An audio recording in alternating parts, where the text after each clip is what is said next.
3 × 10⁸ ठीक। अब हमें किसी भी मीडियम में पूछा जाए कि बेटा किसी भी मीडियम में आप बताएं कि उसकी रिफ्रैक्टिव इंडेक्स आप लोग को दी गई है, अब आप लोग बताएं कि इसमें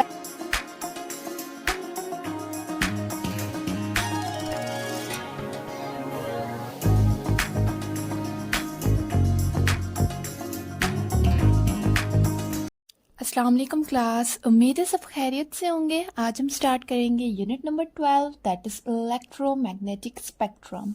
So our first MCQs is the waves that have maximum penetrating power to treat tumors are वो waves जिसकी मैक्सिमम पेनिट्रेटिंग पावर हो और वो ट्रीट करती हो ट्यूमर को, तो उसे क्या कहा जाता है, वो कौन सी वेव है। ठीक है, मैक्सिमम पेनिट्रेटिंग पावर बेटा किस वेव की होगी, जिसकी फ्रीक्वेंसी ज्यादा होगी और वेवलेंथ कम होगी। ठीक है, तो वो क्या होगी हमारे पास, सबसे पेनिट्रेटिंग होगी।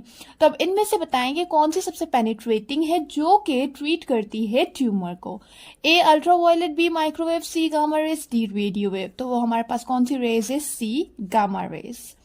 Then the electromagnetic rays used in radiotherapy to destroy cancer cells are वो electromagnetic rays जो कि रेडियोथेरेपी में इस्तेमाल होती हो कैंसर सेल को डिस्ट्रॉय करने के लिए, वो कौन सी रेज हैं।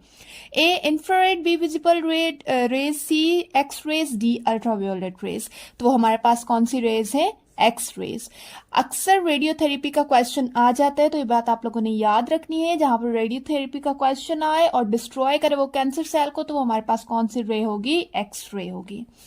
Then the velocity of light in diamond is, diamond में लाइट की वेलोसिटी कितनी होगी, जबकि उसका रिफ्रैक्टिव इंडेक्स हमें दिया गया है वो कितना है, 2.5। तो बेटा आपने याद रखना है कि वैसे अगर हमारे पास वैक्यूम की बात आ जाए तो वहां पर हमारी स्पीड ऑफ लाइट कितनी होती है, 3 × 10⁸। ठीक। अब हमें किसी भी मीडियम में पूछा जाए कि बेटा किसी भी मीडियम में आप बताएं कि उसकी रिफ्रैक्टिव इंडेक्स आप लोग को दी गई है, अब आप लोग बताएं कि इसमें लाइट की स्पीड क्या होगी। तो सिंपल आपने सिर्फ एक फॉर्मूला याद रखना है, रिफ्रैक्टिव इंडेक्स जो कि बराबर है speed in vacuum divided by speed in medium. अब हमें रिफ्रैक्टिव इंडेक्स भी दिया गया है, स्पीड इन वैक्यूम भी हमें पता है, फाइंड हमने क्या करनी है, स्पीड इन मीडियम। और हमारे पास कौन सा यहाँ पर मीडियम दिया गया है, दैट इज डायमंड। सिंपल आप इस फॉर्मूले को रीअरेंज कर दें, हमें फाइंड ये चीज करनी है यहाँ पर, तो हम क्या करेंगे, इस चीज को यहाँ ले आएंगे और रिफ्रैक्टिव इंडेक्स को यहाँ पर ले आएंगे। तो सिंपल आपका फॉर्मूला किस तरह से बन जाएगा, जो हमारे पास speed in medium equal to speed in vacuum divided by refractive index. अब यहाँ पर आप रख दे स्पीड इन वैक्यूम की जगह पर 3 × 10⁸ डिवाइड कर दे उसे 2.5 के साथ। सिंपल आप 3 को डिवाइड कर दे 2.5 के साथ, तो आपके पास आंसर आ जाएगा, दैट 1.2 × 10⁸ मीटर पर सेकेंड। ये हमारे पास स्पीड होगी कहां पर, डायमंड में। अब डायमंड के अलावा यहां पर कोई भी मटेरियल होता, कोई भी मीडियम होता, उसके आपको पास रिफ्रैक्टिव इंडेक्स दी गई होगी, आप सिंपल इस फॉर्मूले में पुट करके वो फाइंड कर सकते हैं। ठीक। अच्छा बेटा मेरी आप लोगों से रिक्वेस्ट है कि अगर अब तक आपने मेरे चैनल को सब्सक्राइब नहीं किया तो काइंडली कर दीजिए और बेल आइकन को जरूर प्रेस कीजिएगा ताकि आगे आने वाली हर इंफॉर्मेटिव वीडियो आप तक पहुंच सके। तो चलें फोर्थ एमसीक्यूज पे आते हैं। The group containing only electromagnetic waves is, वो ग्रुप जिसमें सिर्फ इलेक्ट्रोमैग्नेटिक वेव्स दी गई हैं वो बताएं। तो अब सिंपल इसमें से आप साउंड वेव्स को निकाल दें। तीनों ऑप्शन, चारों ऑप्शन सेम दिए गए हैं, सिर्फ इसमें एक एडिशन है, that is sound wave. Sound waves हमारे पास इलेक्ट्रोमैग्नेटिक वेव नहीं है, बाकी तीनों हैं। तो वो कौन सा है हमारे पास, that is light wave, radio wave, microwave. तो हमारा ए ऑप्शन ही करेक्ट होगा, इसमें साउंड वेव नहीं है, बाकी तीनों में साउंड वेव है, तो हमारे पास ए ऑप्शन करेक्ट होगा। Then the list that shows electromagnetic waves in order of an increasing wavelength is, अब हमें बताना है कि भाई सबसे कम वेवलेंथ किसकी है, फिर उससे ज्यादा किसकी है, फिर उससे ज्यादा किसकी है।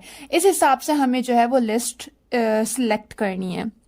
तो बेटा यहाँ पर हमारा कौन सा ऑप्शन करेक्ट होगा, ऑप्शन डी। सबसे कम वेवलेंथ किसकी होती है, गामा रेज की, और इसकी फ्रीक्वेंसी क्या होगी, सबसे ज्यादा। सबसे पेनिट्रेटिंग पावर किसका होगा, गामा रेज का। देन उसके बाद एक्स रेज आ जाती है, देन उसके बाद माइक्रोवेव्स आ जाती है, और सबसे ज्यादा वेवलेंथ किसकी होती है, रेडियो वेव्स की होती है। ठीक है। देन उसके बाद आ जाते हैं the type of electromagnetic wave used in security scanners at night is, वो इलेक्ट्रोमैग्नेटिक वेव्स जो कि सिक्योरिटी स्कैनर्स में यूज की जाती है वो हमारे पास कौन सी है? A infrared, B microwave, C radio wave, D X rays. तो हमारे पास कौन सी वेव्स है? A infrared wave. Then a narrow beam of white light passes from air into glass and is refractive. The wave characteristic remain unchanged is. अब light क्या हो रहा है? एयर से ग्लास में जा रही है। अब हमसे पूछा गया है कि उसका कौन सा करेक्टरिस्टिक सेम रहेगा। ये हमने जो है वो पीछे वाले चैप्टर में भी पढ़ा था, आई थिंक साउंड के चैप्टर में, कि वहां पर भी सेम यही क्वेश्चन था कि वहां पर कौन सी चीज अनचेंज्ड रहेगी। तो वहां पे आंसर सेम था, यहाँ पे आंसर सेम है। कौन सी चीज अनचेंज्ड रहेगी? That is frequency. डायरेक्शन भी चेंज हो जाती है, स्पीड भी चेंज हो जाती है, वेवलेंथ भी चेंज हो जाती है, हमारे पास सिर्फ सेम क्या रहता है? Frequency. Then the type of wave that are used in the television remote control, वो वेव्स जो कि टेलीविजन रिमोट कंट्रोल में इस्तेमाल होती हैं वो कौन सी है? A radio wave, B infrared, C ultraviolet या फिर डी विजिबल। तो हमारे पास कौन सी वेव्स हैं? B infrared waves.